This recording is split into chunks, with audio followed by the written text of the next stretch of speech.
Of latitude नहीं करती, उस तरफ वो रोटेट ही नहीं करती है।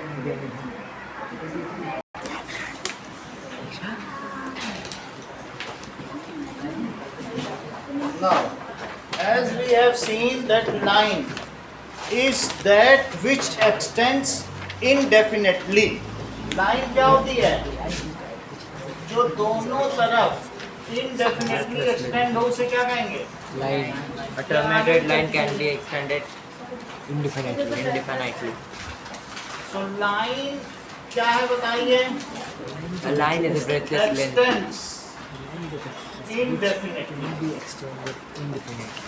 वो terminated. तो यहाँ पर AB अगर मैं ऐसे दिखाऊं, ये लाइन है, अगर मैं ये कहूं अहाना इस लाइन की लेंथ 4 सेंटीमीटर है, तो क्या ये कहना ठीक रहेगा? No, sir, because it has indefinite length. It doesn't have full. So line has no length. Line की कभी लेंथ नहीं हो सकती। सर लाइन की ब्रेथ नहीं हो सकती सर, लाइन तो होती है ना सर। अभी तो तुम बात कर रहे थे, तो पहले यहाँ तो बात कर लो। अब 3 बच्चे बता दिए, तब तक तुम उससे बात कर रहे हो, फिर बाद में आप उसे वो कर रहे हो, लोकेट कर रहे हो। एक ही चीज हो सकती ना। तो लाइन हैज नो लेंथ क्योंकि दोनों तरफ एक्सटेंड कर रही है। अब जो कोई चीज एक्सटेंड कर रही है तो उसकी कोई लेंथ होगी। इट हैज इनफाइनाइट लेंथ, इसकी कैसी लेंथ होगी? Infinite length. अब अगली चीज देखो, ये तो बात बता दी लाइन की। अब line segment, It has two angles. तो line segment has 2 and points. Part of a line having definite length is called line segment. Part of line, ठीक है? Part of line having definite length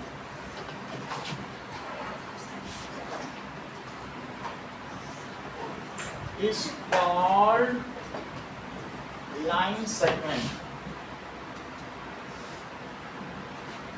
It has 2 end points, जैसे कि A B, या इसी में देख लो, अगर मैं कहूँ A B is line segment तो चल जाएगा, लाइन का एक पार्ट हो गया। तो ए बी और इसे ऐसे दिखाया जाएगा, ये इज लाइन सेगमेंट, ठीक है। A B line segment 5 centimetre का भी हो सकता है। इसको रेखा कहते हैं, इसको रेखा खंड कहते हैं। It is called rekha, and this is rekha khand, because it is a part. Now third one is ray, a line which has a starting point but no end point is called ray. सन से रे निकलती है, उसकी स्टार्टिंग पॉइंट लेकिन and point नहीं होती। तो रे क्या है? ए से स्टार्ट हो लेकिन ये आगे चलती ही चली जाए। तो अ लाइन, ठीक है, ऐसा लिख सकते हैं कि रे has starting point, moves in a particular direction but has no end point. एक ही डायरेक्शन में तो चलेगी। moves in a particular direction but has no end point. अब निष्ठा, अगर मैं ये कहूँ कि ये ए बी रे है तो ऐसे डिनोट की जाएगी, हैज 5 सेंटीमीटर लेंथ, तो क्या ये कहना ठीक होगा?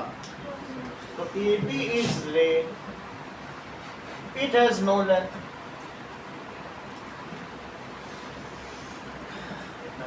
अब जरा देखो कि basic terms and definition.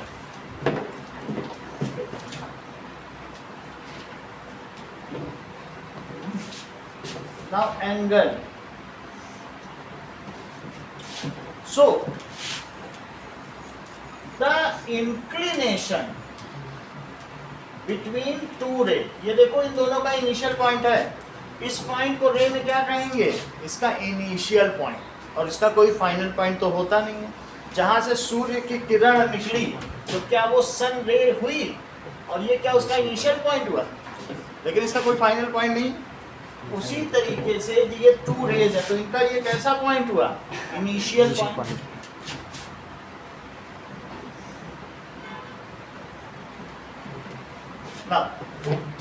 The inclination, या फिर ये कह सकते हैं gap between two rays is called angle, ये उनके बीच का जो झुकाव है, इंक्लिनेशन। तो इंक्लिनेशन या gap between two rays is called angle. अब इन दोनों का ही इनिशियल पॉइंट एक है, तो एक रे मैंने OA ले ली और एक ले ली OB, तो इनके बीच का जो इंक्लिनेशन है उसे एंगल BOA कहा जाए। सो ठीक है, OA एंड OB ये दोनों क्या हैं, दीज आर रेज, सही है, और angle BOA is angle between them, इनके बीच के एंगल को, इसको हम आना एंगल AOB भी कह सकते, चाहे BOA बोल दो या फिर क्या बोल दो, और बस O बीच में आना चाहिए, सही है। अब जो देखो, ऐसी स्थिति में ये एक, अगर मान लीजिए ये स्टैटिक रे है, ये फिक्स्ड रे है, और दूसरी को मूव कराओ, एक मूवेबल रे हो जाएगी ना दूसरी, तो इसको हम कह देंगे फिक्स्ड रे, और दूसरे को क्या कहेंगे, मूविंग रे। तो अब हम इसमें देखेंगे what does it mean by one revolution. One revolution क्या होगा,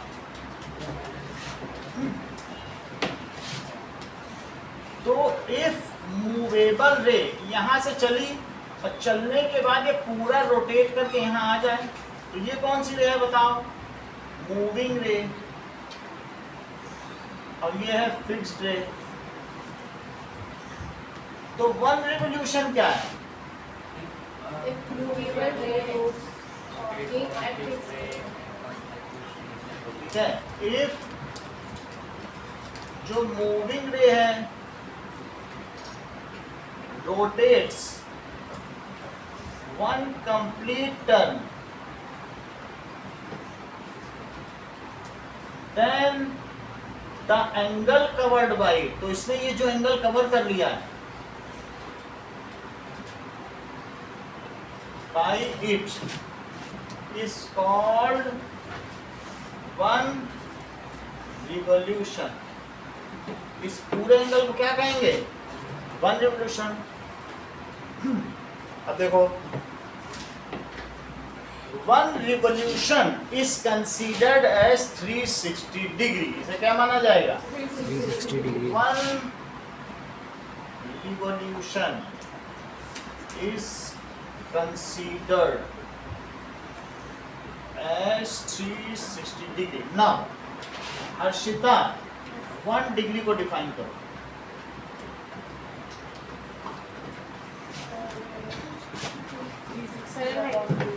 ये ज्यादा अच्छा करिए, हर्षिता ने कर दिया इस चीज को, बोल रही 360th part of one revolution is called 1 degree, है ना, बहुत बड़ी बात कही है इन्होंने कि 1/360th part of one revolution, इसे क्या कहेंगे, इज 1 डिग्री। तो लिखो 1/360th पार्ट तुम किसका करना चाहते हो, वन रिवॉल्यूशन का, तो इसे क्या माना जाएगा, 360 लिख दिया, तो ऊपर लिख दिया, देख लो वन रिवॉल्यूशन को 360 का आ गया, और इसका 1/360th पार्ट कर दिया, तो ये दोनों कटेंगे तो डिग्री तो नहीं कटेगा, तो 1 बचा कि नहीं, तो देखो 1 बच गया, तो ये कितना आ गया, 1 degree, 1/160th 360th part of one revolution. 1/4 of one revolution is called 90 degree, it is right angle, okay. 1/4 का तो 90 है, half part of 1 revolution, okay.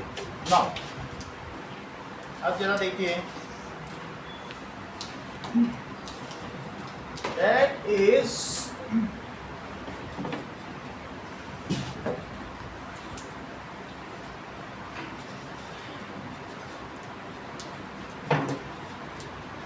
There are certain angles, वो रोटेट कर रही है रे, लेकिन एक्यूट एंगल, तो इसके बीच का एंगल अगर x ले लिया जाए, तो अगर x 0 से तो बड़ा हो, रे वहां से चले लेकिन 90 तक ना पहुंचे, तो उसे क्या कहेंगे? Acute angle. एंगल रेंजिंग, अब निखिल आपसे पूछा गया है, angle ranging from 0 degree to 90 degree और between 0 degree to 90 degree.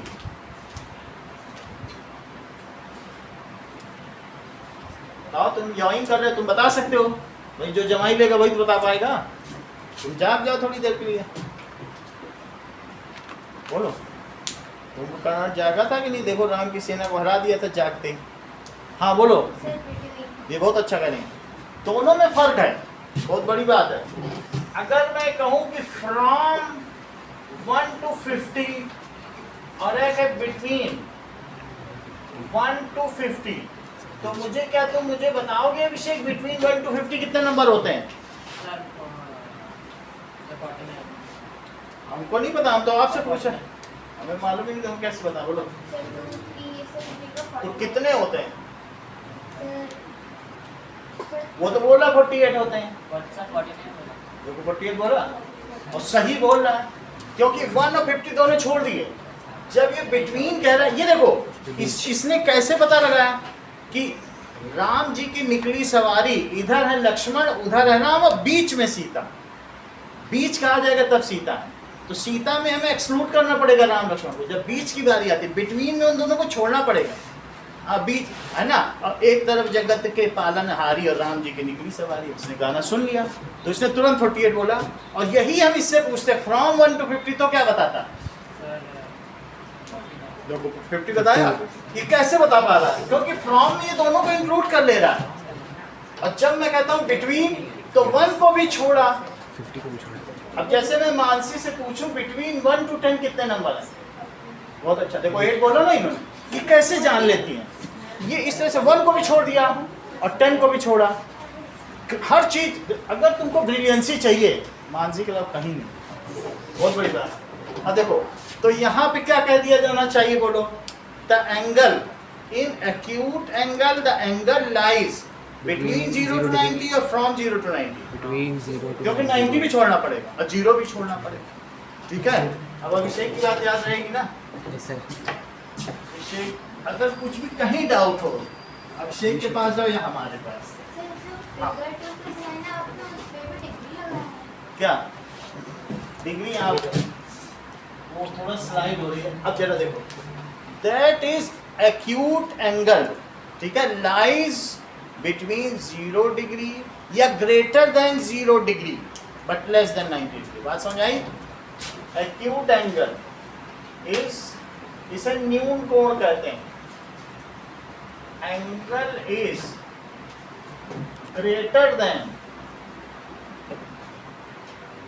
0 degree but less than,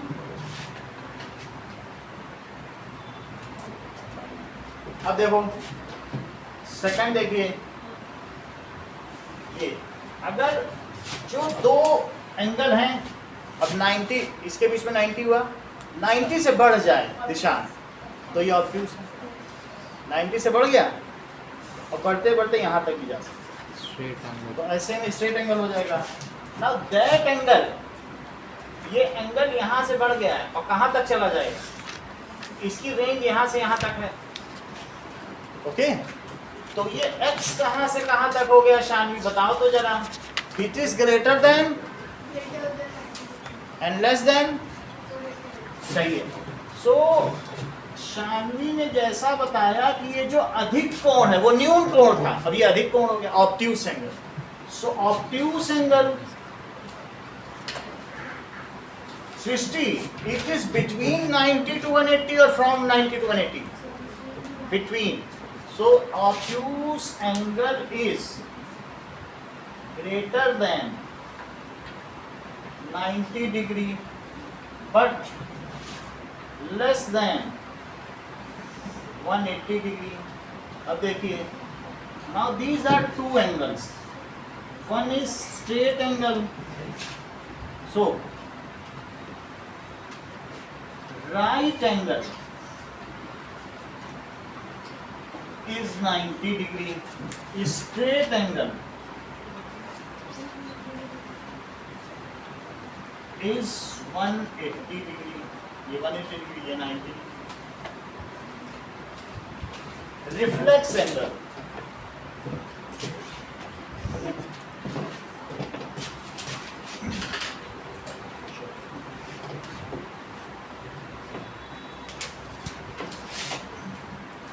now reflex angle. अब अगर ये रोटेट करते करते, वैसे तो रे दूसरे से, ये दोनों को इनिशियल थी and it was lying on it.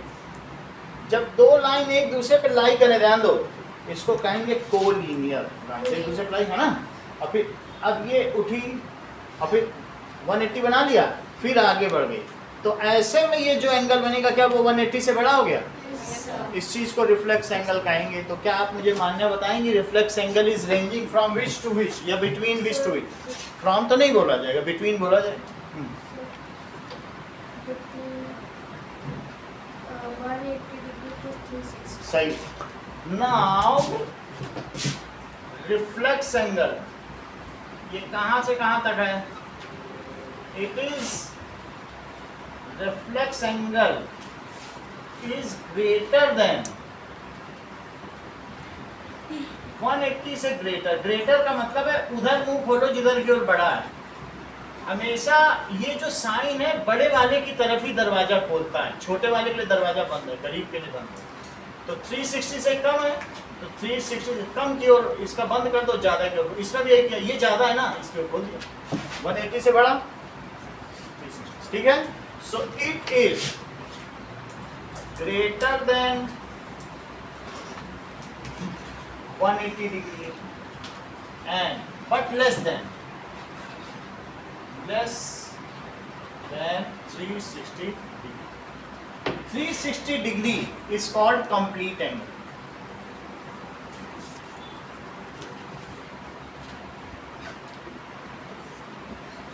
अब देखो,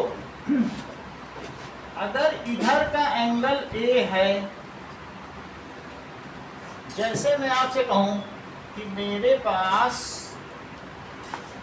ये 120 डिग्री है, तो AOB, तो जस्टिन AOB एंगल क्या 120 है, या इसके इधर देखो तो 240 है. तो एंगल AOB को क्या कहोगे? 120 कहोगे कि 240? क्योंकि मिला के तो 360 हो ही रहा. सर एंगल AOB को 240. बोलो 120. क्योंकि कभी भी जो एंगल लिखा जाएगा वो छोटा वाला ही लिया जाएगा. प्रीफर ये किया जाता है छोटा एंगल. फिर उधर वाले को क्या कहोगे? उसको कहोगे reflex angle of AOB. Angle AOB. वो कितना बचा बताओ? टोटल तो 360 होता है, तो ये रिफ्लेक्स वाला, इसको रिफ्लेक्स AOB कहेंगे. इसे क्या कहेंगे? Reflex angle. ये रिफ्लेक्स एंगल है, इसलिए इसको रिफ्लेक्स लिखना भी पड़ेगा. और ये कितना है? 240 डिग्री. अगर मेरे पास ये देखो, ये एंगल X है, तो ये कौन सा हुआ? Reflex angle X. ऐसा लिखा जाए. तो इसलिए X plus reflex X, that is 360 degree. Sum of an angle and its reflex angle is a complete angle. Okay. Sum of an angle and its reflex sir एक बार वापस बताओ. कोई भी एक एंगल हो और उसका रिफ्लेक्स एंगल, तो उन दोनों का सम हमेशा 360 डिग्री होगा. सर वो 120 वाला solution। अभी बता। दूसरे में दिखा। सबसे पहले हम देखें रिफ्लेक्स एंगल की लेवलिंग कैसे की जाए। मान लीजिए ये ए ओ बी है, तो ये एक हमारे पास एक्स एंगल है और ये कौन सा कहलाएगा, रिफ्लेक्स एक्स। तो किसी भी पॉइंट पर angle at a point is 360। एक एंगल एट ए पॉइंट कितना होता है, 360 होता है। तो यहाँ दो ही एंगल F1 F2 है, तो यहाँ लिखो angle at a point is 360 degree. तो बोलो इस पॉइंट पे कितने एंगल बन रहे हैं, एक एक्स बन रहा है, दूसरा कौन सा बन रहा है, तो इन दोनों का सम कितना हो जाएगा, that is 360 degree sum of angle at a point. जितने भी एंगल्स होंगे सबका सम कर लो, वो कितना होगा 360 कर लिया। अब मान लीजिए एक एंगल कितना था, एक्स एंगल, बोलो 120, तो एक्स की जगह क्या लिखोगी 120। तो रिफ्लेक्स को सॉल्व कर लो, तो रिफ्लेक्स एक्स क्या हो जाएगा, बोलो 240 आ गया। समझ आ गई लक्ष्य तब दोनों का सम, ठीक है। जितने भी ऐसे हम लोगों ने सॉल्व किया तब आ गया। 180 के बीच में रहेगा तो भी रिफ्लेक्स ही रहेंगे। 180 से ऊपर, तो 180 अगर डिग्री है तो दोनों एक दूसरे के रिफ्लेक्स हैं। 180 का रिफ्लेक्स 180 है। नो सर, तो सर लेकिन सर जैसे 0 से 180 के बीच में है तो सर जैसे देखो बुक में देखो, सर ये रिफ्लेक्स एंगल कहाँ है, 180 से 360। तो ये बात सही है। अब रिफ्लेक्स एंगल कितना हो सकता है, 180 से ये ऊपर ही होगा, उससे कम है तो देखो उससे कम ले तो नहीं। हम आंसर देखो फिर से तुम्हारे पास आना पड़ा। What is that reflex angle which is 3 times of the given angle. ठीक है, ऐसा बताओ, what is the degree of that angle whose reflex angle is 3 times of. वो कौन सा एंगल है जिसका कि रिफ्लेक्स एंगल उसका 3 गुना हो। नक्षता, ऐसा कौन सा एंगल है कि जिसका रिफ्लेक्स एंगल उसका 3 गुना हो। 120 डिग्री। बोलो 120 हाँ। Degree. So 90 degree। What is that angle whose reflex angle is 5 times of it? Sir, 45। बताओ ना, तो उसको तुमने 60 बता दिया ना, उसको 66। तुम ही ने बताया था ना अभी, ये सब बता दो। अब जरा पहला question, what is that angle whose reflex angle is 3 times of it, 3 times of it।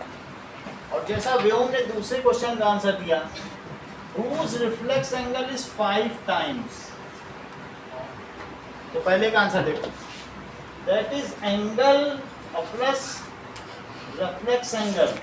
क्या लक्षिता इन दोनों का आंसर 360 होगा। और तुमने ये अभी अभी बोला कि ये x है तो 3x हो गया, 3 टाइम्स है कि नहीं। तो बोलो 4x कितना हो गया, तो x कितना हो गया, सही है। अब अगला केस देखो, मान लीजिए x प्लस रिफ्लेक्स एंगल, ये सेकंड क्वेश्चन है, reflex angle it is 360 degree. तो क्या ये 5x हो गया, तो ऐसे में बोलो 6x की क्या वैल्यू आ गई, तो x कितना आ गया, सही है। अब जरा देखिए,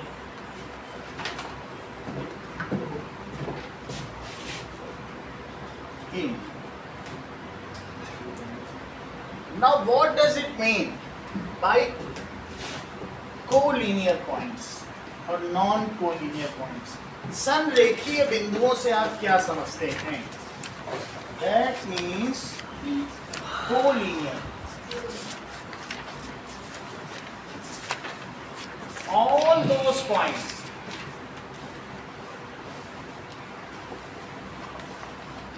through which a line can pass, through which a line can pass are called collinear.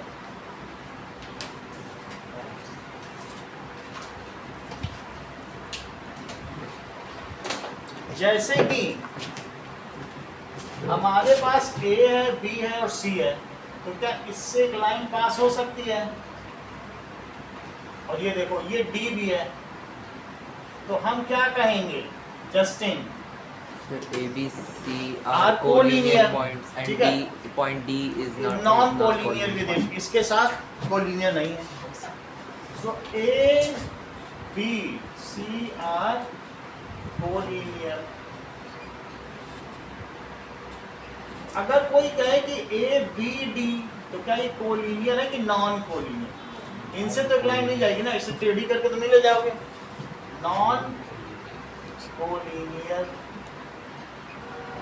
Abhishek B और डी के बारे में क्या बोलेंगे? बी और हो सकता है हाँ, सही, क्योंकि ऐसे तो लाइन चली जाएगी। बी और डी से तो दो से तो हमेशा ही चली जाएगी, है कि नहीं? Non collinear point Harshita.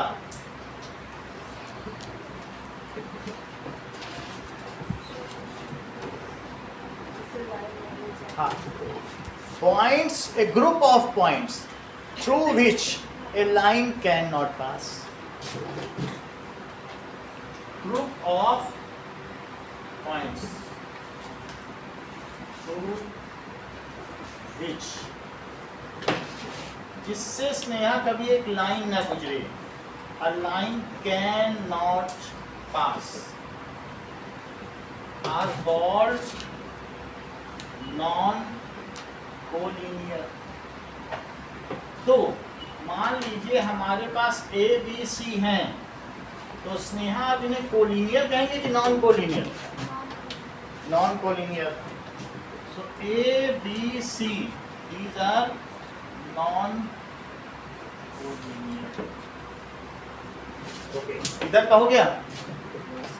एक कंजूस राजा था, तो वो दरबार में बैठा हुआ था और एक जौहरी आ गया। उसने उसकी वाइफ को यानी रानी को बहुत अच्छे अच्छे हीरे के हार दिखाए और उसको दे भी दिए। तो रानी ने बोला इसको इनाम दो, इतना अच्छा किया। उसने कहा ठीक है, तुमको अपने महल के पीछे की 10 kilometre by 10 kilometre by 20 kilometre की ट्रायंगुलर जमीन दे देते हैं। जौहरी बहुत खुश होगा कि इतना दानी राजा, अब तो कैसे। तो उसने कितने की जमीन दी बोलो? 10 बाई 10 बाई 20। लेकिन जब वहाँ पीछे गया तो 10 किलोमीटर ये और ये 10 किलोमीटर 20 इसी के ऊपर वो एक लाइन मिली उसको। इसमें वो क्या करेगा कि बोले ये लाइन तुम्हारी है इसी पीछे।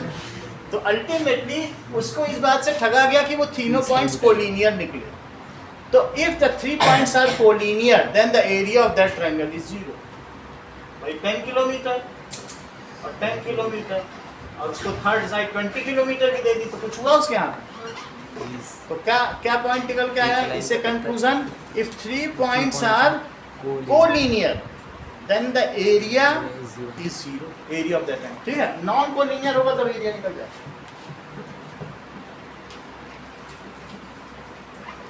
Points are collinear then the area of that triangle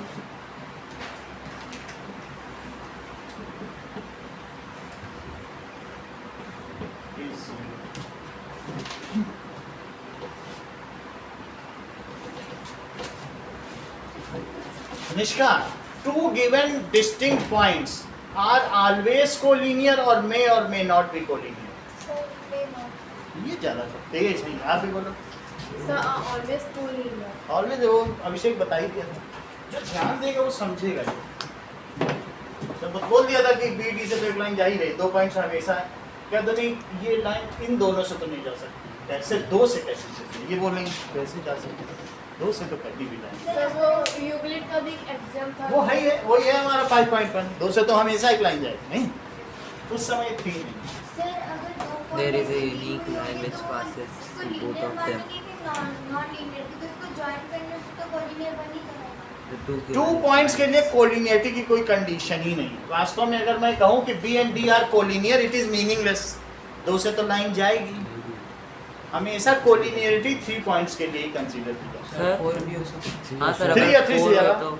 तो 4 पॉइंट भी हो 3 या सकते हैं या 3 से मैनी पॉइंट्स हो सकते हैं, 3 और मोर पॉइंट्स के बीच से। तो सर, हम अगर 3 पॉइंट दे रहेंगे तो फिर जब वो पॉइंट्स दे रहेंगे तो उसको लीनियर कोलिनियर बोलेंगे कि नहीं बोलेंगे? क्योंकि अगर मान join- लीजिए एक लाइन पे है तो कोलिनियर बोल देंगे और नहीं है तो नॉन कोलिनियर। सर हम लोग खुद से ज्वाइन करके नहीं बोल सकते? आप बोल सकते हैं अगर एक लाइन पर ही लाई कर रहे हैं तो कोलिनियर, अगर नहीं लाई कर रहे, 2 कर रहे हैं एक नहीं कर रहा तो नॉन कोलिनियर फंक्शन। एक लाइन पे हो तो कोलिनियर।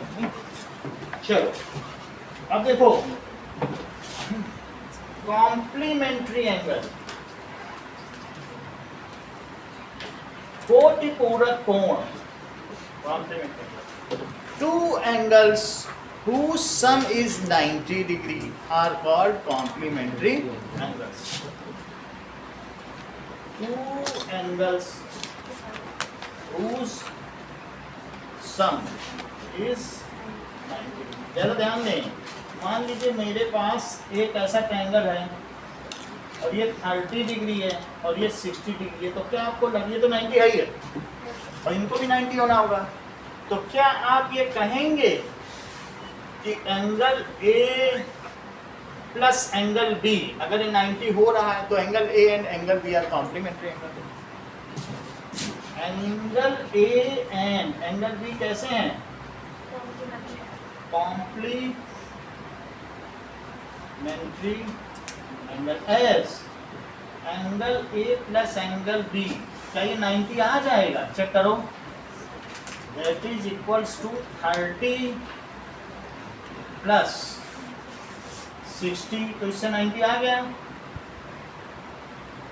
तो इसलिए कॉम्प्लीमेंट्री। निष्का अभी आपकी एक बार और जांच होगी।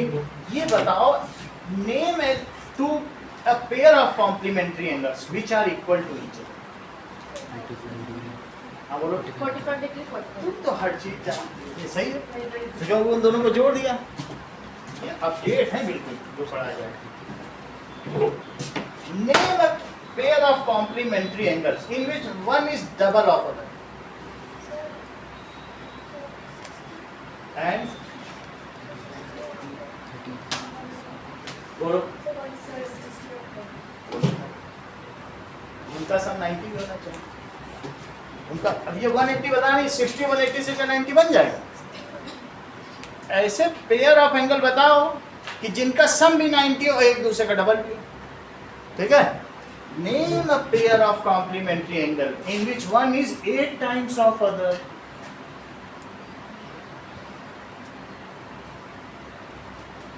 पता 10 और 80, 10 and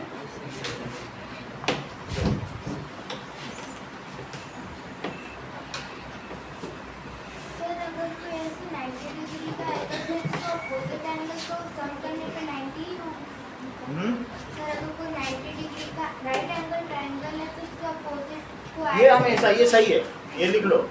in right angle triangle the angles other 2 angles excluding right angle is are complementary. In right angle triangle, ठीक है, एंगल अदर देन 90, अगर अभी निष्ठा आपके पास मैं बार बार आऊंगा, other than 90 degree, these are complementary. वे हमेशा कोटिपूरक होंगे। चलो आगे की बात देखो। कॉम्प्लीमेंट्री हो गया ना। सप्लीमेंट्री एंगल,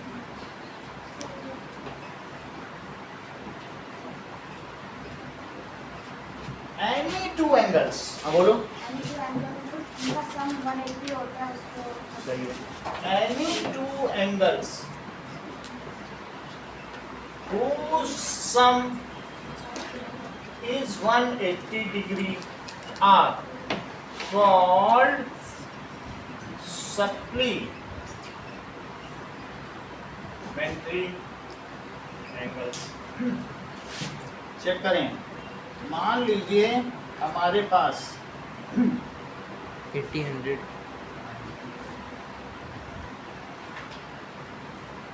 80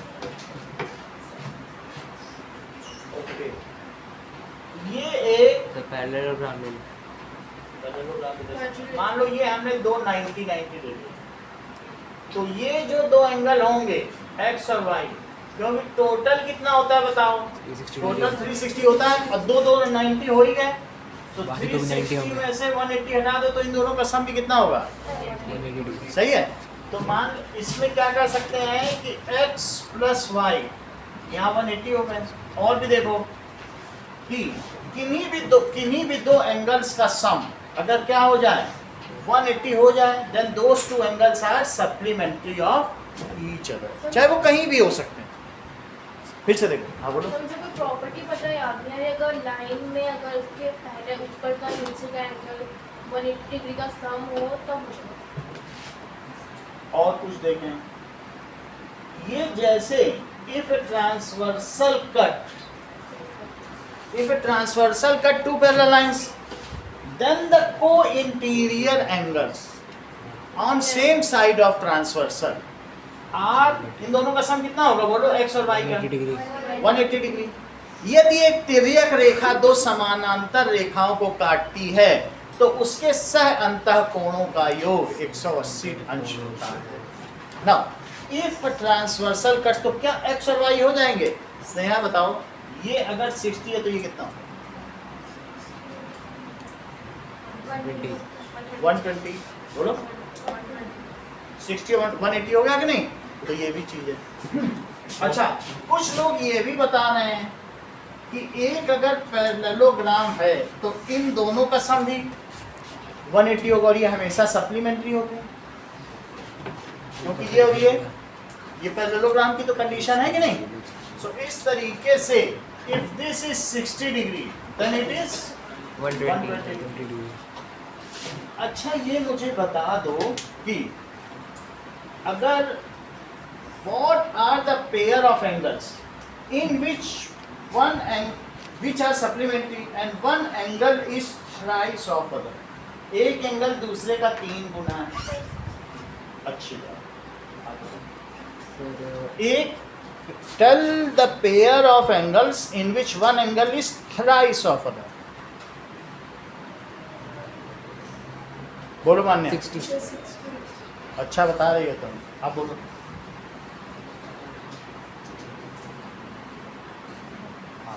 और कौन सी? देखो ये बताए थे, क्या नाम है आपका? ये फोटो, ये हमेशा बता देते हैं सारे आंसर, ये देखो लिख कर देते हैं और बच्चों को चांस ही नहीं मिलता। नहीं, उन्होंने कहा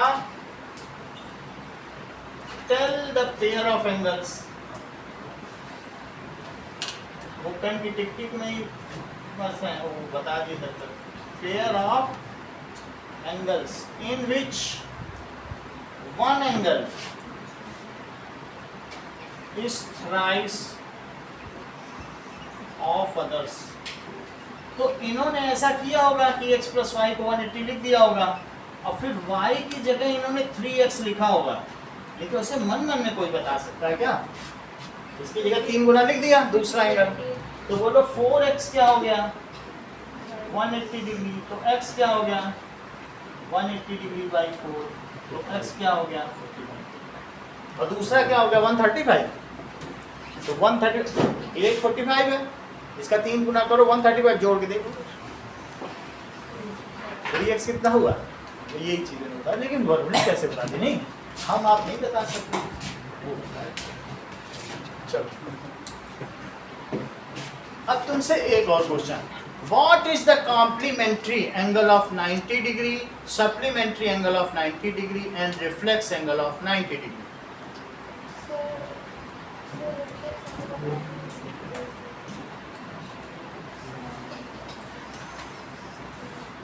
हवा नहीं पहुंच सकती, कभी गड़बड़ होता है। 270। Complementary angle of 90, complementary angle of 90 0 supplementary 90। सही है। देखो इस चीज को समझो, क्वेश्चन है right complementary, supplementary and reflex angle of 90 degree. तो बताओ 90 डिग्री का कॉम्प्लीमेंट्री क्या होगा, जो इससे जोड़ के 90 बना दे।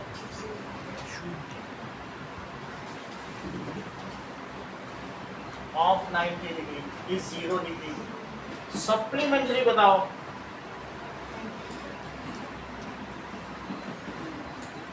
हाँ सप्लीमेंट्री इसने यहाँ बताओ। ये हर चीज सर 90 कोई बात नहीं, लेकिन तब भी काफी एक्यूरेट था, थोड़ा ही अंतर है। उन्होंने देख लिया 90 में 90 जोड़ दो 180 हो जाएगा, इतना तो चलेगा। अभी 9th नहीं है वो। और reflex angle of 90 degree Sneha फिर से बताओ। कठिन सवाल है ये बड़ा। हाँ बोलो बोलो शानवी। क्वेश्चन है 90 डिग्री का कौन सा एंगल इसके साथ कॉम्प्लीमेंट्री बना रहा है? रिफ्लेक्स तो पूछा दैट इज है। कॉम्प्लीमेंट्री। रिफ्लेक्स पूछा है। सर रिफ्लेक्स पूछा सारा है। समझा दो, हमें क्वेश्चन ही नहीं समझ में आया हो और फिर वो न समझ पाए। 90 डिग्री में क्या जोड़ा जाए कि वो कंप्लीट एंगल बन जाए? बोलो बात समझ में आई? तो 90 में क्या जोड़ने की कॉम्प्लीमेंट्री बन जाए, 90 में क्या जोड़ने की सप्लीमेंट्री बन जाए। सप्लीमेंट्री तो उसने आने बता दिया है। अब बचा रिफ्लेक्स। हाँ और यहाँ समझ में आ गई ना बात? तो 0 ये सही है। ओके ना, अब आगे की बात करें कि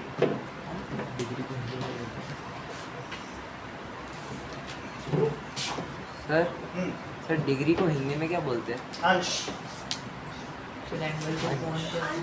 अंश। अब देखो what are adjacent angles. Adjacent angles के सर मिनट को क्या कहते हैं? मिनट को मिनट ही कहते हैं। देखो बोलिए उसका कुछ नहीं। देखो एडजेसेंट एंगल्स, इफ ये एडजेसेंट एंगल्स हैं, एक एंगल x है और एक एंगल क्या है y। तो if two angles have one common arm and two non common arm, ये नॉन कॉमन आर्म्स भुजाएं, तो ये कैसी आर्म है? एक एंगल की क्या इसमें भी AOB आ रहा है और इसमें भी AOC आ रहा है। तो बताओ AO इनकी क्या कॉमन आर्म है? किसी एंगल की दो आर्म होती है, एंगल्स में क्या होती हैं? आर्म्स। तो ये इसकी कौन सी आर्म हुई बोलो? Common arm. और ये दोनों कौन सी हुई? Non common arm. और ये भी नॉन कॉमन आर्म हुई। अच्छा मैं इसको अगर ऐसे कर दूं OB को, तो भी क्या ये एडजेसेंट एंगल मान जाएंगे कि नहीं मानेंगे? ले जाएंगे। माने जाएंगे। ऐसा हो सकता है? Yes, sir. अच्छा भाई। So if angle AOB and angle AOC are adjacent angles, if two angles have one common arm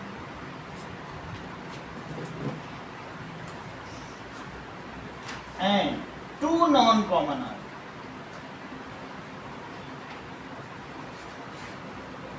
और सर इनका एक कॉमन वर्टेक्स भी होता है। हाँ ये भी लिख दो। तो इसलिए इनका ये चीज क्या कह रहा है बोलो? O। क्या ये इनका कॉमन वर्टेक्स है? दोनों एंगल का एक ही वर्टेक्स है, इसे शीर्ष कहते हैं। ध्यान दीजिए अर्शिता, एंगल में एक वर्टेक्स भी होता है। एंगल में टू आर्म्स होती हैं और क्या होता है बोलो? और एक वर्टेक्स होगा क्या? तो इसलिए क्या इन दोनों का एक ही वर्टेक्स है, जिसको भाविन कॉमन वर्टेक्स बोल रहे हैं। इसे क्या कहेंगे? Common vertex and common vertex.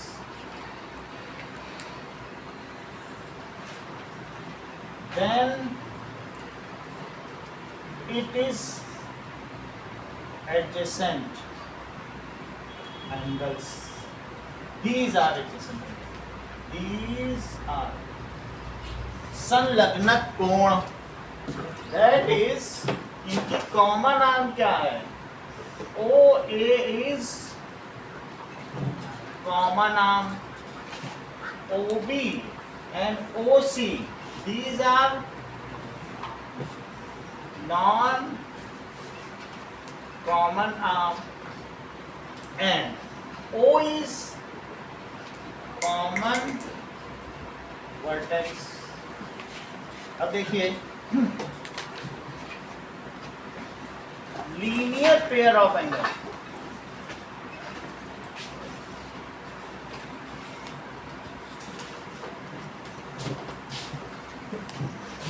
See, if a ray stands on a line, ये लाइन है, लाइन दोनों तरफ टूट जा रही, क्योंकि अब देखो रे थी, लेकिन अब दोनों ही तरफ से आने लग गई तो क्या लाइन नहीं हो जाएगी? यहाँ से रे थी, वहां से रे थी, लेकिन अब जा ही रही.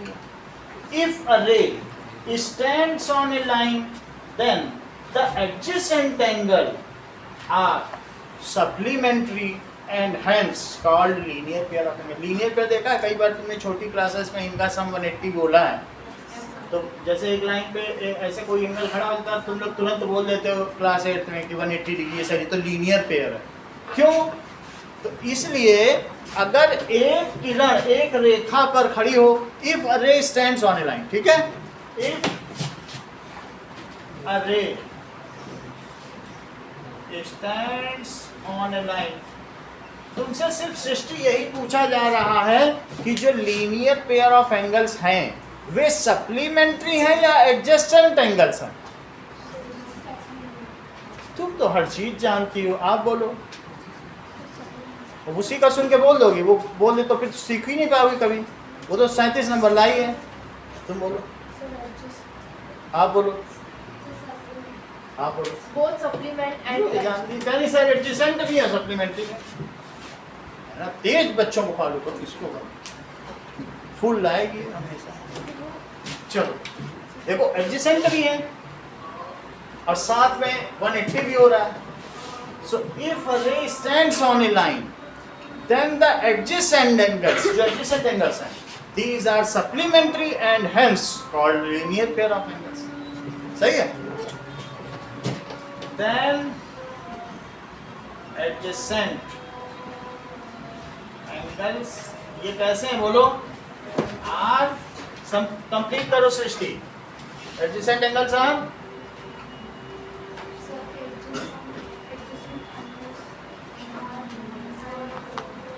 रिपीट करो, पूरा करो. both adjacent and supplementary. हाँ, एंगल्स आर सप्लीमेंट्री. ये सब क्योंकि दोनों का 180 हो रहा है, so called linear pair of angles. Linear pair of. Now Rohan, जो लीनियर पेयर ऑफ एंगल्स हैं, क्या इनमें 1 कॉमन आर्म और 2 नॉन कॉमन आर्म्स होती होंगी? नहीं होती हैं. तो x और y यहाँ क्या हो गए? ये 180 डिग्री हैं, तो व्योम ये 180 क्यों है? What is the justification behind it? क्योंकि x और y को ऐड करने पे 120 आ रहा है. वो तो 180 आ रहा है, लेकिन क्यों है ये तो नहीं पता चल रहा. क्यों है? Because it is on a CC line. लो, इन्होंने बता दिया, it is these are linear pair. हर चीज इन्हें मालूम है, क्योंकि हम लोग 8th में यही तो किया करते थे. जैसे ही एक लाइन पे एंगल मिले, लीनियर पे लिखने में हम लोग को खुशी मिलती थी. इसका प्रूफ सर, हैं? इसका प्रूफ. अब ये जो भी है, it is axiom. Sum it this is a straight angle and sum of all angles on a straight angle is 180. ये एक्सियम माना जा सकता है. भाई सबका सम 180 होगा तो इसलिए इनका सम है कि नहीं. चलो अब हम लोग कुछ सवाल करेंगे.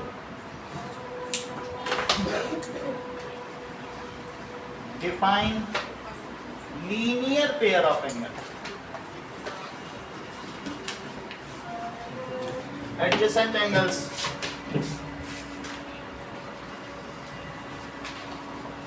supplementary angles.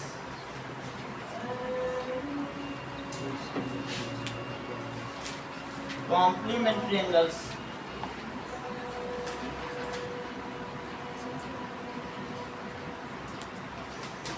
and angles.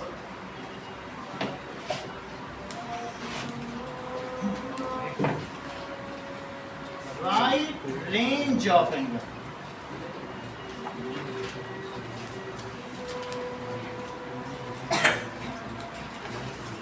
For acute angle,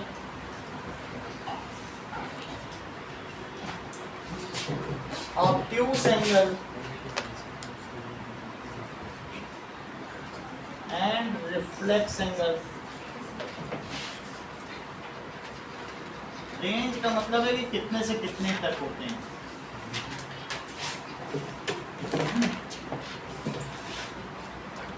Question number 3. Write complementary, supplementary and reflex angle of 90 degree. Direct. For a pair of adjacent angles, tell their common arm, non common arm से खुद बनाना है. Adjacent angle बना के उसकी common arm लिखनी है, non common arm लिखनी है. Non common and common vertex.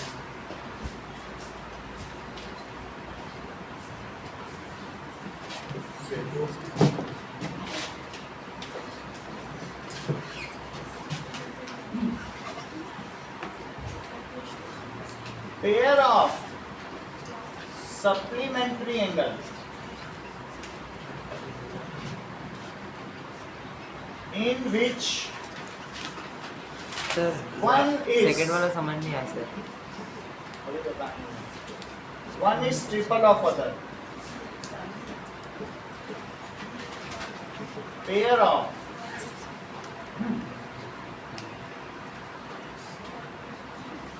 complementary angles in which one is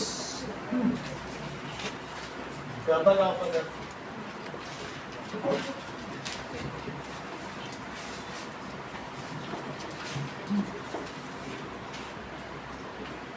Linear pair of angles.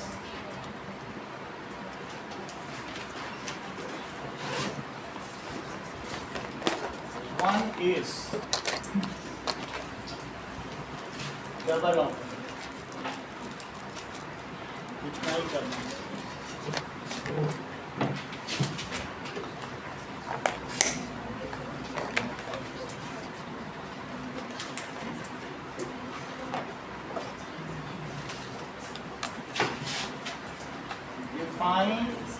Define line segment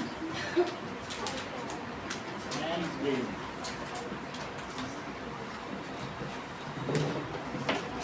बारह नंबर का पेपर है. तो ये सेकंड क्लास क्वेश्चन समस्या लीनियर पे ऑफ सर 12 में से 12 है तो कितने 11 नंबर लाना चाहिए.